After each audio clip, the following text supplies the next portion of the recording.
Doctor BR Ambedkar గారు 1891 April 14వ తేదీన జన్మించారు. అదేవిధంగా ఆయన యొక్క జీవితం అనేటటువంటిది కష్టాలతో కూడుకున్నటువంటిది. అయితే ఈరోజు మనకు అన్ని వసతులు ఉన్నాయి చదువుకోవడానికి, కానీ ఆనాటి కాలంలో ఎలాంటి వసతులు లేవు. ఈరోజు తల్లిదండ్రులు పిల్లలను మంచిగా గారాబంగా పెంచి పాఠశాలలకు పంపిస్తున్నారు. కానీ ఆనాటి కాలంలో ఎక్కడ చూసినా కూడా మూఢాచారాలు అధికంగా ఉండేటటువంటివి. మరియు అంబేద్కర్ గారు చదువుకునేటటువంటి రోజుల్లో ఎన్నో కష్ట నష్టాలకు బాధలకు ఓర్చుకొని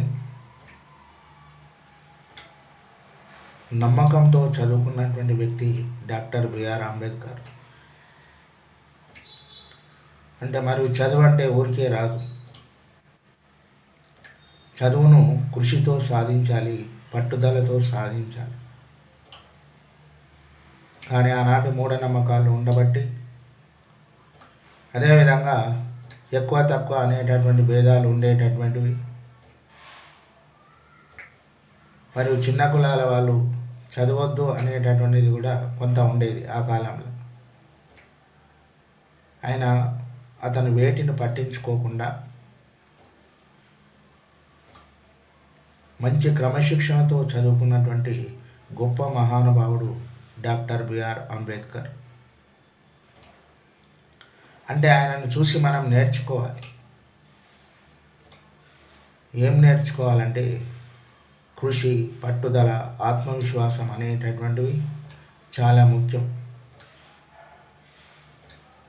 అంటే ఇవి లేకపోతే మనం జీవితంలో దేనిని కూడా సాధించలేం.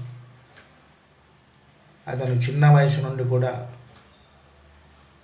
నేను చదువుకోవాలి అనేటటువంటి భావన అతని లోపల కలిగింది. అంటే పూర్వకాలంలో కాబట్టి మరియు చిన్న కులాలు పెద్ద కులాలు అనేటటువంటివి ఎక్కువగా ఈ మూఢనమ్మకాలు అంటే అవి ఉండడం వల్ల ఈయనను సరిగా పాఠశాలలకు వెళ్ళనిచ్చేటటువంటి వాళ్ళు కారు. అంటే అది అంబేద్కర్ గారికి తెలుసు. ఎందుకొరకంటే చదువు లేదు కాబట్టి. ఈ మూఢాచారాలు కానీ మూఢనమ్మకాలు కానీ ఇవి వస్తున్నాయంటే దానికి కారణం ఏంటంటే చదువు లేకపోవడం.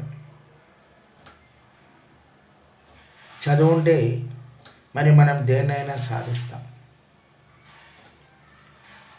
అంటే మొట్టమొదట చదువు కావాలి. చదువు ఉంటే అన్ని రంగాల్లో విజయాలను సాధిస్తాం అనేటటువంటిది ఆయన యొక్క చిన్నతనం నుండి అతని యొక్క మనసులో నాటుకొని పోయింది. అంటే ఈ యొక్క మూఢనమ్మకాలను తొలగించాలి. ఈ కుల మత భేదం అనేటటువంటి వర్గాలు లేకుండా మంచిగా చదువుకోవాలి అనేటటువంటి భావన ఆయన లోపల కలిగింది. మరి నేను మంచిగా చదువుకోవాలి, చదువుకొని నా యొక్క వారిని కూడా అందరితో సమానంగా తీర్చిదిద్దాలి అనేటటువంటిది అతని యొక్క మనసులో పడిపోయింది. అందుకోసం ఎంతో అహర్నిశలు కష్టపడ్డాడు. అదేవిధంగా తన యొక్క జీవితంలో ఎన్నో ఆటుపోట్లను చూశాడు. అంటే దేనికైనా కూడా చదువు కావాలి. అంటే ఈ మూఢనమ్మకాలను పారద్రోలాలంటే ముఖ్యంగా చదువే అవసరం. చదువు లేకపోతే జీవితంలో ఏది సాధించలేవు అని తన యొక్క మనసులో అనుకున్నాడు.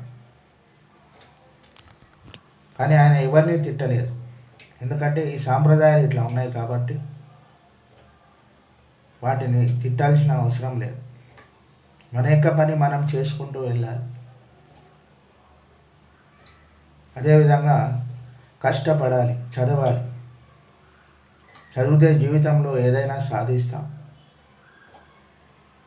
మనకు చదివే ఆయుధం అని నమ్మినటువంటి వాడు డాక్టర్ బిఆర్ అంబేద్కర్. అదేవిధంగా కష్టపడ్డాడు, చదివాడు, విజయాన్ని సాధించాడు, ఒక్కొక్క మెట్టు ఎదిగాడు. అదేవిధంగా గొప్ప న్యాయశాస్త్రవాదిగా, ఆర్థిక శాఖ మంత్రిగా ఆనాటి కాలంలో, అదేవిధంగా ఒక గొప్ప రాజ్యాంగాన్ని కూడా తయారు చేసినటువంటి గొప్ప మహానుభావుడు డాక్టర్ బిఆర్ అంబేద్కర్. అయితే అదేవిధంగా మనకు స్వాతంత్రం రాకముందు మనకి ఏ విధమైనటువంటి హక్కులు లేవు. మరి బ్రిటిష్ వాళ్ళు పరిపాలించారు, వాళ్ళు ఇక్కడి నుంచి వెళ్ళిపోయారు. కానీ మన దేశాన్ని మనం ఏ విధంగా పరిపాలన చేసుకోవాలి అని ప్రతి ఒక్కరు కూడా ఆలోచన చేసి మరి ఒక రాజ్యాంగాన్ని తయారు చేయడం జరిగింది. దాంట్లో చాలామంది వరకు ఉన్నారు. ముఖ్యం అంబేద్కర్ గారు. ఆ యొక్క రాజ్యాంగం ప్రకారం ప్రతి ఒక్కరు కూడా సమానమైనటువంటి హక్కులను కల్పించడం జరిగింది. అంటే మాట్లాడే హక్కు కానీ బ్రిటిష్ వాళ్ళు పరిపాలించినటువంటి కాలంలో ఈ హక్కులు ఏ విధమైనటువంటివి లేవు. మాట్లాడితే శిక్షించేటటువంటి వాళ్ళు ఆ కాలంలో. మరియు రాజ్యాంగం ముందు అందరూ కూడా సమానం, అంటే వీళ్ళు వాళ్ళు అనేటటువంటి భేదం లేదు, అందరం కూడా సమానంగా ఉండాలి అనేటటువంటిది రాజ్యాంగంలో పొందుపరచడం జరిగింది. ప్రజాస్వామ్య హక్కు అంటే ప్రజలందరూ కూడా ప్రజల చేత ఎన్నుకోబడాలి. అంటే ఎమ్మెల్యే కానీ, ఎంపీ కానీ, ప్రతి ఒక్కరు, సర్పంచులు కానివ్వండి, అట్లా రాజ్యాంగాన్ని తయారు చేయడం జరిగింది. అంటే నిరంకుశ పాలన అనేటటువంటిది అంతమొందింది. ఆ తర్వాత తన యొక్క జీవితంలో ఎంత ఆటుపోట్లను భరించిండో, ఎన్ని కష్టాలను భరించిండో అవెల్లా కూడా గుర్తుపెట్టుకొని మళ్ళీ ఆయన విజయాలను సాధించడం జరిగింది. అంతేగాని మరి ఈనాటి ఉండేటటువంటి విద్యార్థులు, విద్యార్థినీలు మరి ఆయనను చూసి మనం ఎంతో నేర్చుకోవాలి. స్టూడెంట్స్ ఎందుకొరకంటే మీ అమ్మా నాన్నలు అన్నీ మీకు సమకూరుస్తున్నారు. మంచిగా చదవండి అని తల్లిదండ్రులు కానీ, ఉపాధ్యాయులు కానీ చెప్తున్నారు. ఆయన ఆ చదువును నిర్లక్ష్యం చేస్తున్నారు. కానీ అంబేద్కర్ గారు అలా కాకుండా తన యొక్క జీవితాశయం ఒక్కటే, నేను చదవాలి. అదేవిధంగా ప్రతి ఒక్కరిని కూడా చదివించాలి. ప్రతి ఒక్కరు కూడా మూఢనమ్మకాలు లేకుండా ఈ సమాజం అంతా మంచిగా మారిపోవాలి ఆలోచన చేసినటువంటి వాడు డాక్టర్ బిఆర్ అంబేద్కర్. అంతటి గొప్ప మహానుభావుడు ఆయన. అంటే ఆయన గురించి ఎంత తెలుసుకున్నా తక్కువే.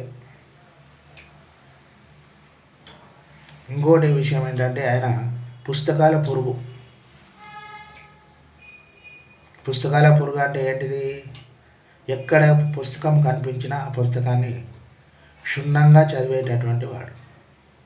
అంటే దాంట్లో ఏమున్నాయి, మనం నేర్చుకోవాల్సింది ఏంటి, ఉపయోగపడేటటువంటిది ఏమిటి అని పుస్తకాలను మంచిగా చదివేటటువంటి వాడు.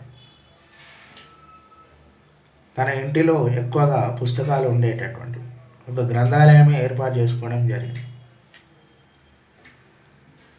ఆ గ్రంథాలయంలో అనేక రకాలైనటువంటి మహానుభావుల యొక్క జీవిత చరిత్రలను చదివేటటువంటి వాడు. అంటే ఆయన ఉంటే పుస్తకాలు ఉన్నట్టే. అట్లా ఏ పుస్తకాన్ని అయినా ఊరికే పోనించేటటువంటి వాడు కాదు. మంచిగా చదివేటటువంటి వాడు, క్షుణ్ణంగా చదివేవాడు. అంటే మనం అనుకుంటాం ఏదైనా పుస్తకాలు కనిపిస్తే అవి ఎందుకు పనికి వస్తాయి, తీసి పారేద్దాం అనుకుంటాం. కానీ ఆ పుస్తకంలోనే ఉంటుంది. ఆ పుస్తకమే మన యొక్క జీవితాశయాన్ని నెరవేరుస్తుంది, మన యొక్క జీవితాన్ని మంచి మార్గదర్శకంగా కలిగేటట్లు చేస్తుంది. అందుకొరకు మన యొక్క జీవితంలో ఎందరో గొప్ప గొప్ప మహానుభావులు ఉన్నారు. వాళ్ళు ఆ విధంగా తయారు కావడానికి కారణం ఉట్టిగా కాలే, అహర్నిశలు కష్టపడ్డారు. అదేవిధంగా ఎన్నో కష్ట నష్టాలకు ఓర్చారు, ఎన్నో బాధలు పడ్డారు. తిండి లేక తినక ఆ విధమైనటువంటి గడ్డు పరిస్థితుల్లో మరి మంచి మార్గాన్ని ఎంచుకొని మంచిగా చదువుకొని ఎన్నో రంగాల్లో అభివృద్ధిలోకి రావడం జరిగింది.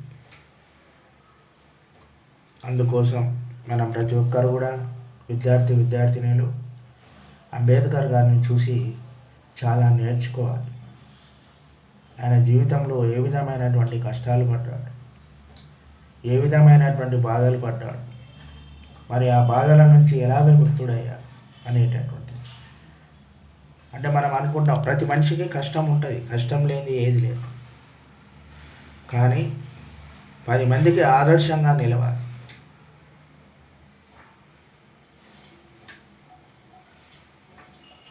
ఆ విధంగా నడిచినప్పుడే, ఆ విధంగా ఉన్నప్పుడే ఈ యొక్క దేశం అనేటటువంటిది ఎప్పటికీ మరవదు.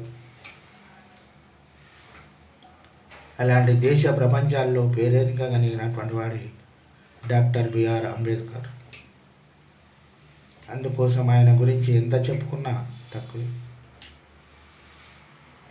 అందువరకు మనిషి అయిన తర్వాత కృషి, పట్టుదల, ఆత్మవిశ్వాసం అనేటటువంటివి ఉండాలి. అవి ఉంటేనే మనం ఏ రంగంలోనైనా విజయాన్ని సాధిస్తాం. తన యొక్క జీవితంలో అంబేద్కర్ గారు అనేక పడరాని కష్టాలు పడ్డాడు. ఆ విధంగా పడి తన యొక్క జీవితంలో ఎంతో విజయాలను అందుకున్నాడు. మన యొక్క భారతదేశంలోనే కాకుండా ప్రపంచ దేశాల్లో కూడా మంచి పేరు ప్రఖ్యాతులు పొందడం జరిగింది. అలాంటి మహానుభావుని ఎప్పుడు కూడా మన యొక్క జీవితంలో మరిచిపోరాదు. ఇది అంబేద్కర్ గారి చిన్న సందేశం.